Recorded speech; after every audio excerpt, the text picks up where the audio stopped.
Hi y'all, Karma here. If you hear the cheep cheep in the background, it's because we have baby chicks in here, so I excuse the noise. They're still inside, it's still snowing outside. So this is Marshmallow or Althaea officinalis. Remember that officinalis means that it's in the materia medica. If you're new to our channel, welcome, welcome. We hope that you'll want to subscribe and hit that bell so that you can be notified of all of our future natural healing videos. We do videos on herbal remedies, on crystals and their meanings, and some earth magic videos as well. We've also had requests. We're getting bees the end of April, so we'll be doing a couple of bee videos so that you can watch us put our packages into our new hives. We're super excited. If you're a returning viewer, welcome back. You know you're a part of my family, and I appreciate you so much for watching the videos, helping our channel to grow, sharing the videos, commenting below, and let me know what you think of the videos and what you're doing in your own homestead. Now, marshmallow has been used over the last 2,000 years in traditional European treatments. So there's lots to learn about marshmallow, and it's one of my favorites because you can find it everywhere. You can see I pulled one last spring and it's all dried right here. And then I just grabbed a couple of the flowers, but I have some of the flowers also in there. I'll get some more next year. And I just love the mallows because they've got the little cheese wheels on them. When I was a little girl, I'd go and pick those little cheese wheels off and eat them. We do pretend dinners and put them on the plates and stuff, and they are really good if you haven't tried them. They're a little round disc. Here's one that's dried out. Let me see if I can't kind of show you closer. I'm not sure if you'll be able to see it because of the lights are a little further out, but they're these little discs right here. And they just pull off. They usually have little leaves around them. And they're green, light green. Not going to see that. So hard to see. But they're little round discs, and they're green, and they're soft, and they chew really good. So we hope that you'll stick around and join us while we learn all about marshmallow. Know me. Take the time to dig deep underneath this red heat.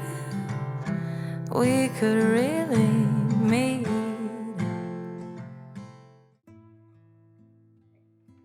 So those of you that have been watching our herbal remedy videos know that we use the box Apothecary Monthly. It's an amazing box. All the subscription information and will be in the video description and pinned in a comment in the comments below, along with the link with the code KARMA to give you 10% off your box.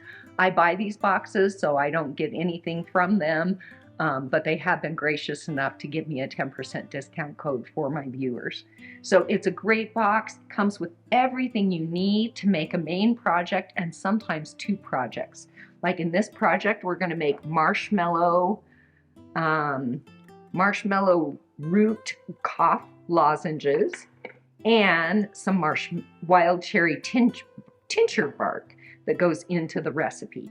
And I've already started making that, so we'll clip to that and show you how to make that tincture right now, and then we will get going on the project.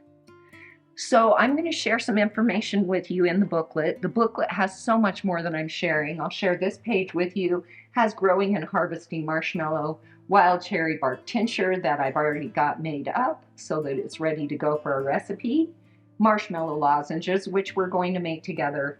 They also have recipe for a homemade marshmallow. Now the marshmallows we buy do not have any marshmallow in them anymore. So this is going to be a true marshmallow the way they were originally made with the marshmallow root. And then goodnight marshmallow tea as well is in there. And the beautiful pictures. They've got such a gorgeous little booklet. So marshmallow, or Althaea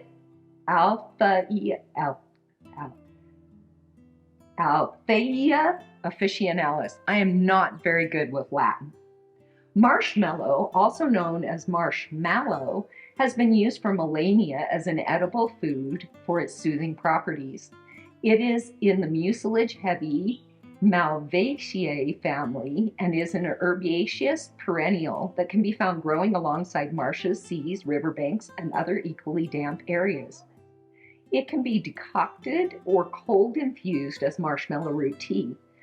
This demucilant makes a wonderful addition to herbal syrups, infusion blends, and body care creations. Marshmallow root can be consumed in beverages, desserts, and candies, or applied externally as a poultice. In the 19th century, confectionery marshmallows were made by mixing mallow root sap, egg whites, and sugar into a fluffy mold. The French added cornstarch to help speed up the production and give the candy its unforgettable form. Today, the manufacturing of marshmallows is quite different, and the mallow root sap has been replaced by gelatin. Nowadays, the popular herb marshmallow is grown for commerce in various countries in Europe, such as Germany, Italy, France, and Bulgaria. It is believed that this herb originally grew in monasteries and the country gardens during medieval times. The root of the mallow plant contains a high level of mucilage content. This mucilage content varies greatly and is usually at its peak during the fall and winter seasons. Therefore, it is best to harvest the mallow root during these times of the year. In some areas of Europe, wild marshmallow plants are considered to be threatened due to their scarcity. As a result, there are restrictions on the importation and exportation of these wild-crafted plants. Marshmallow root is safe for most people to use on a short-term basis. However, those with diabetes or other conditions that affect blood sugar levels should speak with their healthcare provider before taking mallow root internally, as it may lower blood sugar levels. Additionally, pregnant or breastfeeding women should avoid using mallow root. Like all herbs, they have been gifted to us, but using them requires patience and understanding, and we are excited to introduce this amazing medicinal herb to you. It's definitely one of our favorites, mine too. So the science. In 2005, a study found that marshmallow root was effective in relieving coughs due to cold, bronchitis, and respiratory tract disease. Marshmallow root appears to act as an enzyme to loosen mucus and inhibit bacteria. The anti-inflammatory effect of marshmallow root may also help relieve skin irritation caused by furunculosis, furunculosis, eczema, and dermatitis.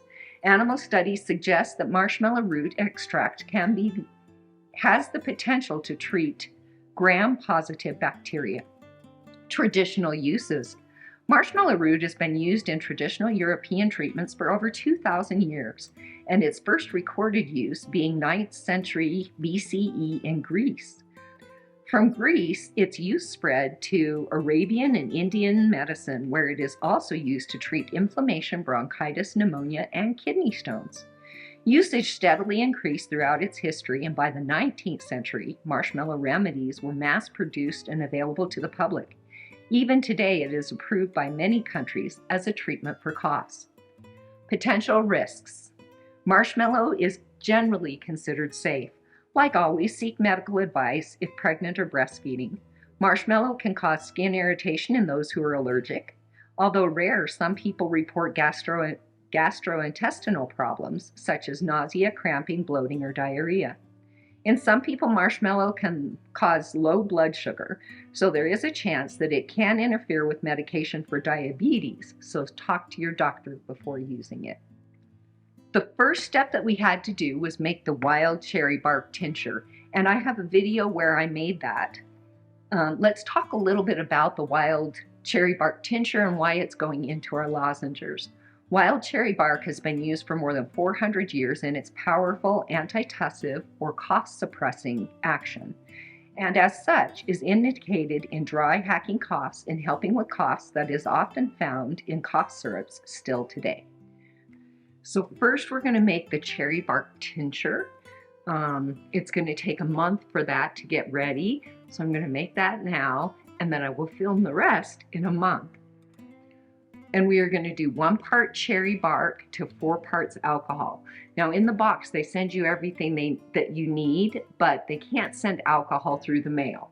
So we are going to go ahead and I'm going to use a brandy. You do want to make sure that it's 80 proof, but I did find a brandy, and brandy's so good for colds and stuff like that. I thought I would make this cherry bark tincture with it. There we go. Okay. And we have just enough cherry bark, wild cherry bark in here. The honey kind of spilt in the bag, so there's a little bit of honey on the bag, but that won't hurt anything.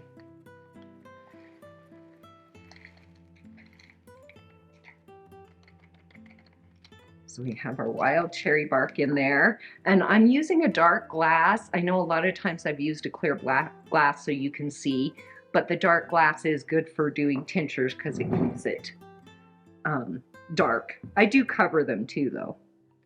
So we're just going to pour the brandy over it, about 4 parts. And then they did give us a brandy tincture bottle, so we'll have some tincture left over, and then we're also going to use it in our main recipe. So this is going to sit over in a cool, dark place for a month, and I'm going to shake it on, I try daily, but at least 3-4 times a week I go shake them and talk to them and tell them how much I appreciate that they're making wonderful herbal medicine for me. So I'll see you back in a month. So I put this in the jar, and it has been sitting there now for a month infusing. And so we are ready now to strain our tincture into our tincture bottle. And I find that it's easier to do it like in a little bottle and then pour it in. So let me see if I can't grab. Okay. Then they give us a bag for us. This one's kind of small, so I'm going to go ahead and grab a larger bag. And you notice they give us our 2 tea bags as well. So I just got another larger bag exactly like they gave us, but a little bit larger so it's easier to hold the herbs in and such. And you can rewash these, turn them inside out, wash them really good, let them dry out, throw them in the or in the washing machine, that kind of thing. So all we're going to do is we're going to pour this right into here with all the herbs in it.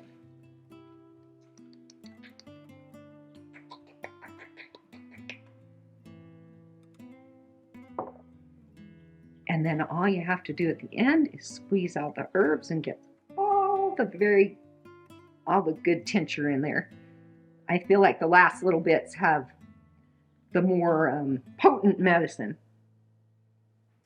So now we've got our herb in there. There's no herbs in there. Sometimes if you miss and you get some herbs in there, you can go ahead and strain it again. Get my little funnel here. I love these little ones. They're so awesome. Pour this in here. Sometimes it makes more than a full tincture bottle and I'll make an additional bottle, but since we need it for a recipe, I'm going to go ahead. It does look like there's plenty in there for extras.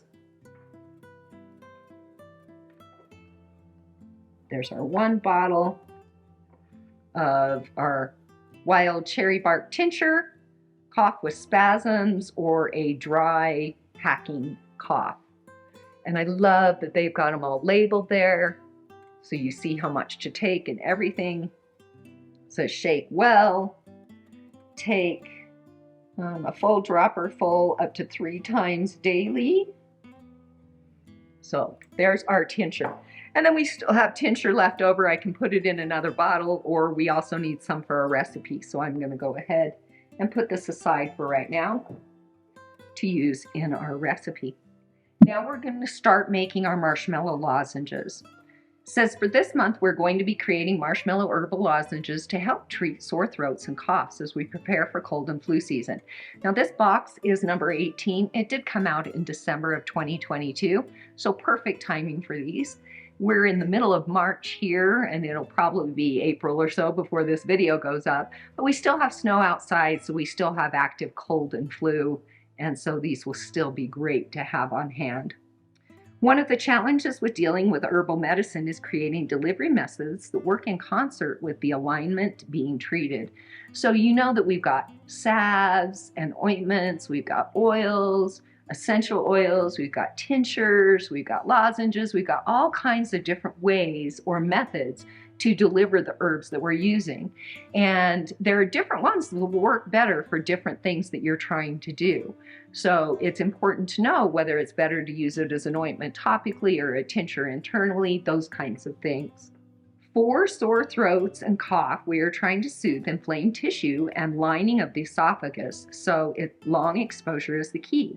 While this can be achieved with teas, it's important to know that mucopolysaccharides, or long chains of sugar molecules that are found throughout the body, often in mucus, are destroyed by heat. So prolonged hot tea usage can actually be counterproductive. So here's a reason where tea you might think is going to soothe your throat and do well, but actually getting the marshmallow in the lozenge with the cherry bark is a better way. For this reason, lozenges are the perfect solution. The marshmallow root and slippery elm are both demulcents to help with the inflammation. The wild cherry bark is an antitussive and astringent, which are great for unproductive coughs. And the honey is a natural antibacterial to help with healing. Both the honey and licorice will add some sweetness to the mix. They all come together to create an amazing remedy with a fun project to make. We'd like to thank clinical herbalist Lindsay Clunge from Ginger Tonic Botanicals for creating this amazing remedy. And we're going to use these. One lozenge is needed for sore throat and cough. Now you notice they also have a little scan code on there, and if you go to their channel on YouTube, you can also watch them making the projects. They just make the project. They don't do any of the information that I'm giving you, and I do really appreciate them that they don't mind me at least giving you some of the information that's in their amazing book. So the first thing we have to do is we're going to decoct the licorice and ginger root in about a cup of water and simmer it for 10 minutes.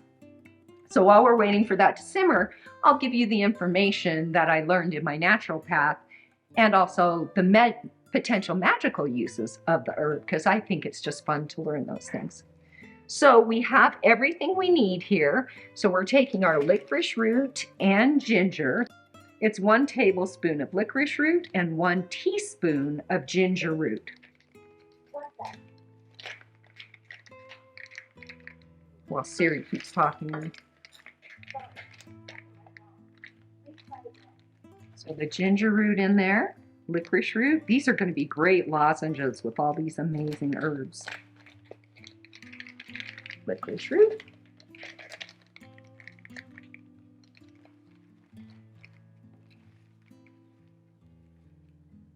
And a cup of water.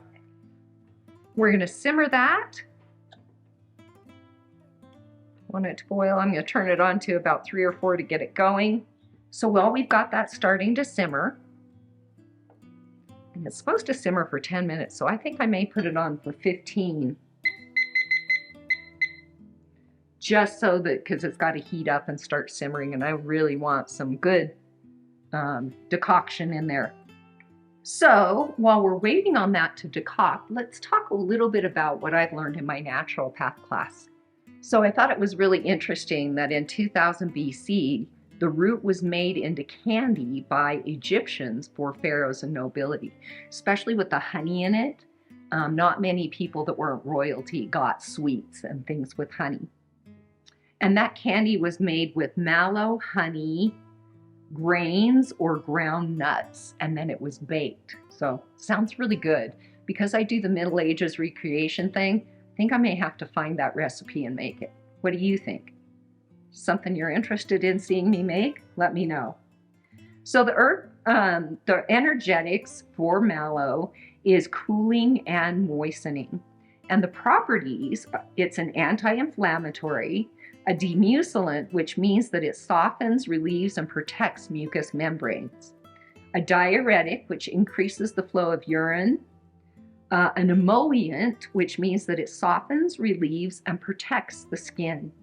A galactagogue, and that means that it increases milk production in females that are breastfeeding.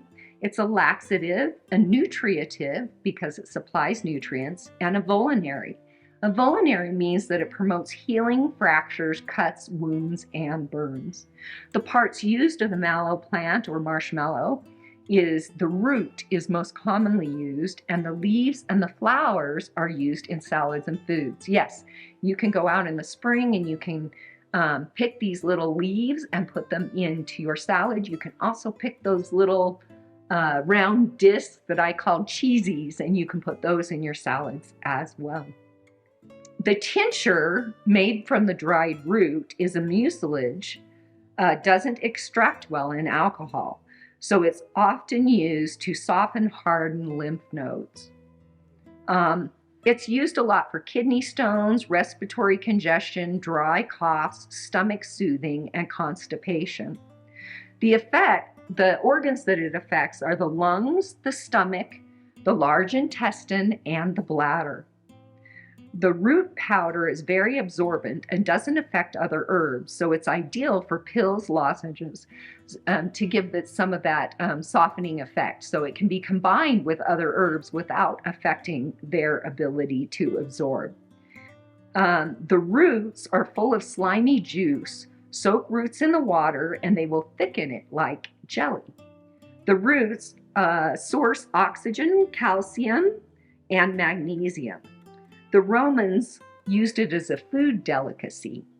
And commercial marshmallow, again, doesn't contain any marshmallow anymore. Turn this down just a little bit. It's starting to boil. We just want it to simmer, not boil. There we go. And the magical properties of marshmallow: the gender is feminine, the planet is moon, and the element is water. The uses are for love, protection, exorcism, and cleansing rituals. If your love left you a bouquet of marshmallow outside your door or window, they will think of you and possibly return. You can carry it around to attract love. Turn that way down. And it got to a boil there, so I'm going to stir it until it cools down a little bit. Still boiling a little bit, but I've got it turned way, way down, so it should be fine in a minute. You can carry it around to attract love, and you can also use it as a protective ointment. Steep stems and leaves in vegetable shortening, coconut oil. You know I like olive oil or coconut oil better. Strain, rub onto the skin to cast out devils and protect against black magic. It has also been used in hand fastings and in sex magic. It's known as an aphrodisiac, and it inspires fidelity in your mate. So now, I don't claim that all these things work and are true, but I think it's really interesting to read what people use the herb for their magical practices. Okay, so back to this. Okay, we're about done with our concoction. It looks like we're going to need to strain this as well. Use our bag again. Turn the heat off. We're just going to pour this in. I like to try and get all the little pieces if I can. Make sure you don't burn yourself. I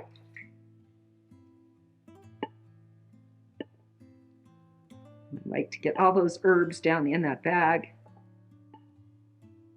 So when I squish it out, so you may want to wait for it to cool so that it's not so hot on your hands when you're trying to strain this all out. It can be a little toasty.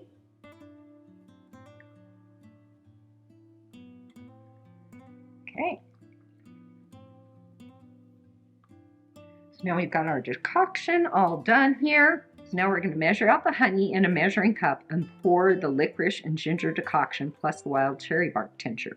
So here we've got 2 tablespoons of raw honey, and that's what's in here. Now the honey did kind of go out of the bottle and get a little bit into things, but I wonder if I can unscrew it. Maybe be easier to get it out.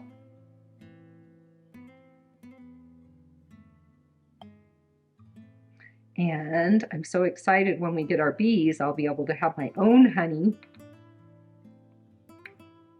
Hopefully as chemical-free as possible.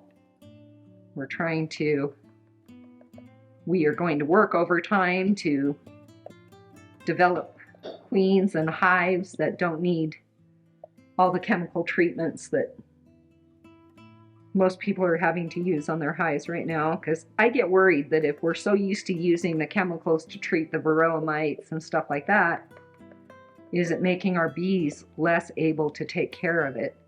And so developing bees that have natural resistance to it and do better is going to be the trick, because what happens if the supply chain gets bad and then we can't get a hold of those chemicals and our bees aren't able to fight those mites because we've been treating them for it so much? What, then all our bees die out? Then we get no pollination? So I see some real problems with that. Get every little drop of that yummy honey out. Okay, so now we've got the honey in there. Pour in the decoction. So we pour in this whole decoction. It's still warm, which is good because that's going to help with that honey.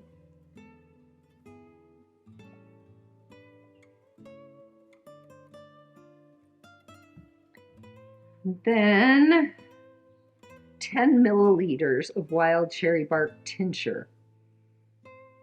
So 10 milliliters. So it says 10 milliliters is about 2 teaspoons. So we're going to go with the 2 teaspoons. So 1, 2. And then I will get another bottle to finish up that tincture. And get that honey melted.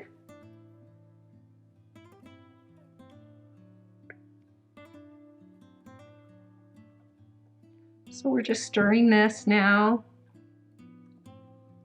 till our honey is all melted. So it was good that that decoction was warm, because that's what makes all that honey melt in there.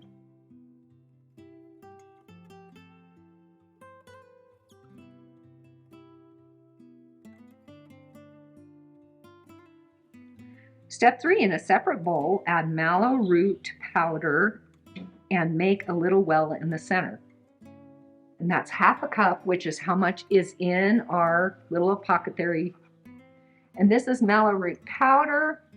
Just so you know, this in here is not powder.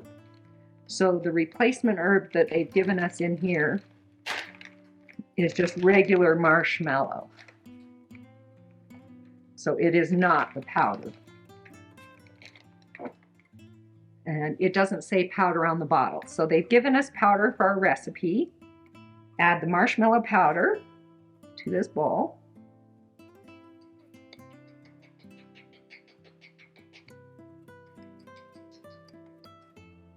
And then we'll fill this back up with our regular dried mallow. So this is going to be marshmallow root, not the powder, to refill it up with. But again, it doesn't say powder on it, so now we've got our nice jar to go in our apothecary. Make a little well in the center.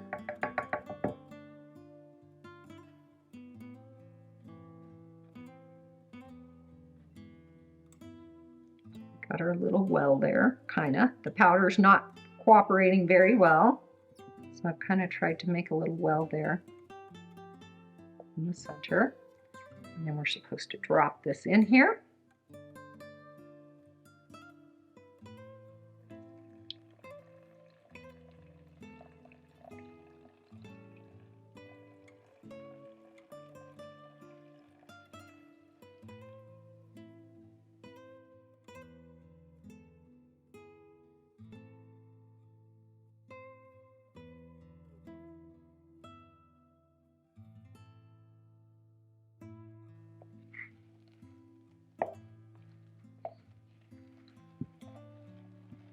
Sure all that powder's mixed in good.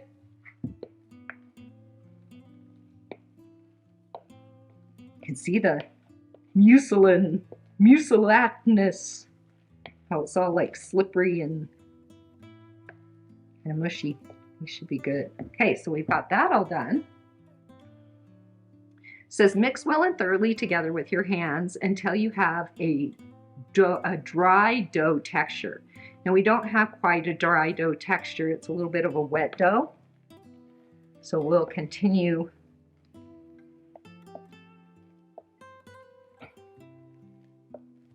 It is getting drier as we go though, so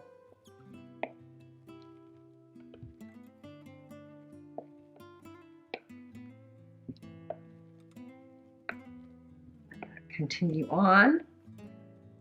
Then it says on a clean surface, dust a small area with slippery elm nut powder, which is this powder, and roll the dry marshmallow dough into a 1/4 inch thickness, coating each side with slippery elm powder.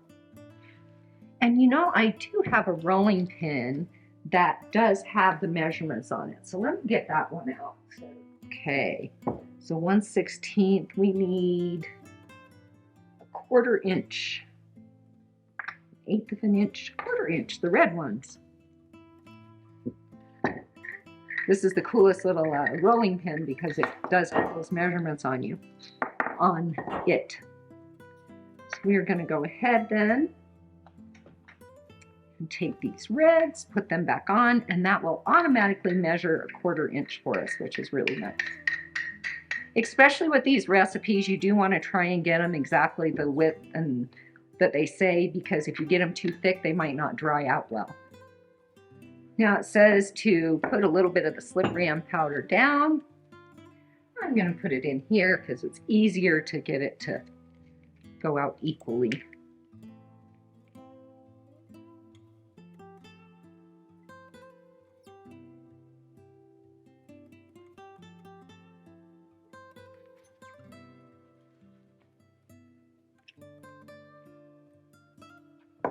Okay. There we go. And we got kind of a nice little coat there. All right. Still feels a little slimy to me.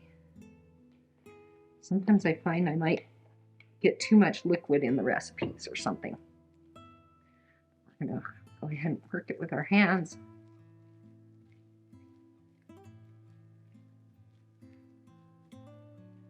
Not sure that this isn't going to stick really, really bad. Dust the top with it as well. Just going to kind of mush out with my hands to start with.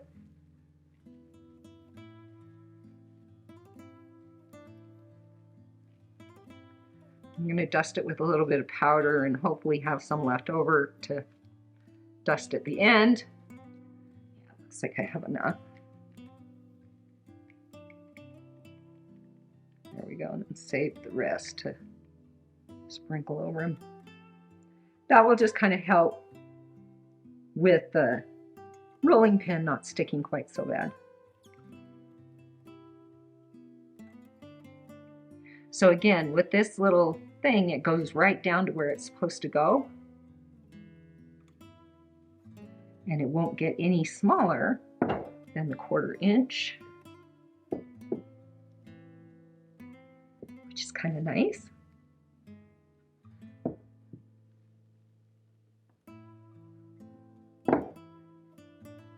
So as long as you're on a flat surface, it will make it exactly the width you want. So I just got these little teeny cookie cutter sets. It's probably a little bigger than what we'd want the lozenges, but I think it will work. Let's do these little men. That'll be cute. Little gingerbread kind of men. We'll do that. Maybe some butterflies too. Yeah, some butterflies and some little men. So then it says that we're going to punch out small discs using a bottle cap or small cutter and set aside to dry completely. Now it does say that we want to dust it, so I am going to go ahead and dust even some more of the powder on it. Just do light dusting on this side.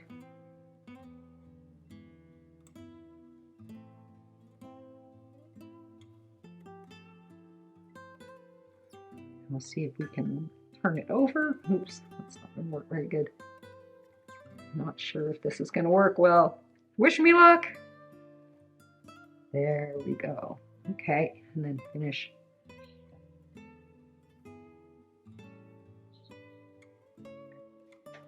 We're dusted. Now we are just going to make little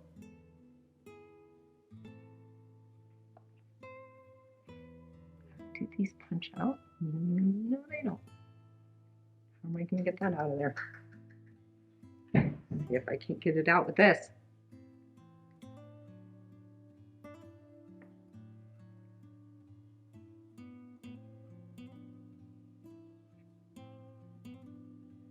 Well, it's kind of a pain to have to get it out, but that is super cute. Let me see if the butterfly works any better.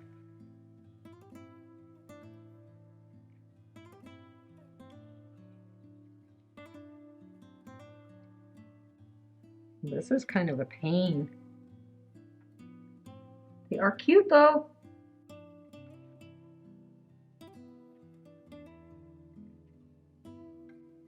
What if I get like a Q-tip?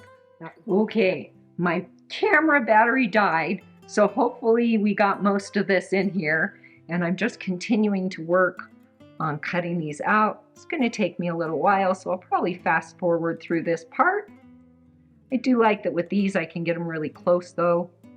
Make a bunch of those lozenges. And then they are going to sit and dry out, I don't know, about 24 hours? Is that what it says? Yeah, at least 24 hours. Or you can use a dehydrator. It also says that these are good for up to 3 months. As with any herbal remedy, it's always going to be better when they are fresh.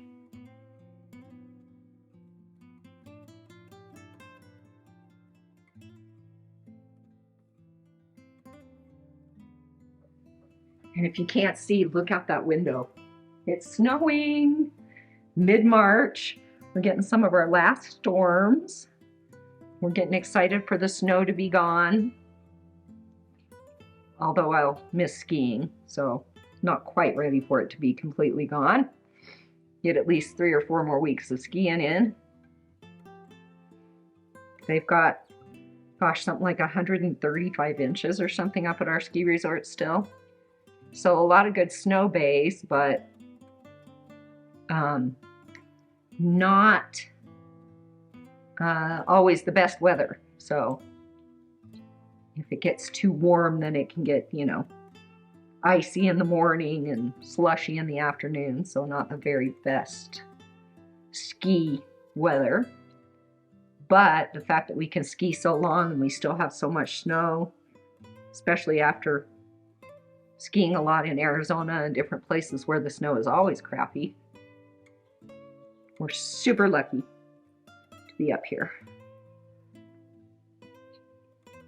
Aren't these cute?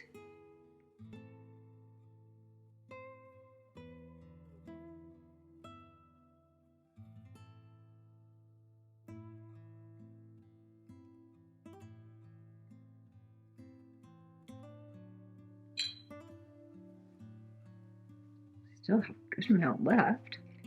So I'm just going to use a little bit of powdered sugar.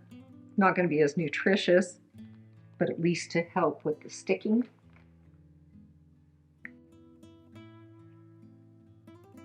These will probably be better because they'll be all sweet, huh?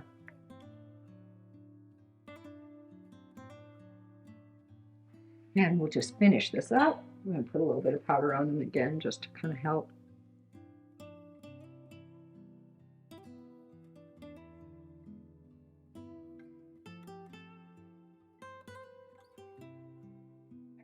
It says to let them dry for at least 24 hours or use a food dehydrator, and that once they're done and dried, that they are good for up to 3 months.